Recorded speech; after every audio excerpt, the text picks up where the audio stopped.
Amirgadh RTO checkpost પાસે કરોડો રૂપિયાના વિદેશી દારૂ પર બુલડોઝર ફેરવી નાશ કરવામાં આવ્યો છે।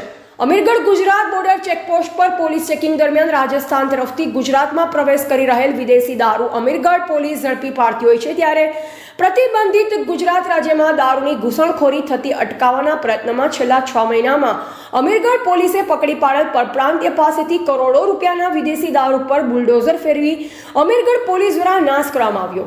સબ ડિવિઝનલ મેજિસ્ટ્રેટ દાતા તથા નાયબ પોલીસ અધિક્ષક ડીસા વિભાગ તથા સુપ્રિન્ટેન્ડન્ટ નશાબંધી અને આબકારી બનાસકાંઠા તેમજ અમીરગઢ પીઆઈ એસ.કે. પરમાર સાહેબ અને પોલીસ સ્ટાફની હાજરીમાં નામદાર અમીરગઢ કોર્ટના હુકમ આધારે પરપ્રાંતીય વિદેશી દારૂના કુલ 72 ગુનાઓમાં દારૂના મુદ્દામાલનો નાશ કરવા માટે હુકમ કરવામાં આવેલ હોવાથી સબ ડિવિઝનલ મેજિસ્ટ્રેટ દાતાઓની હાજરીમાં વિદેશી દારૂ તેમજ બિયરની નાની મોટી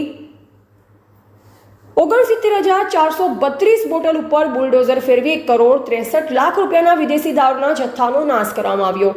અહેવાલ હસમુખ પ્રજાપતિ, અમીરગઢ।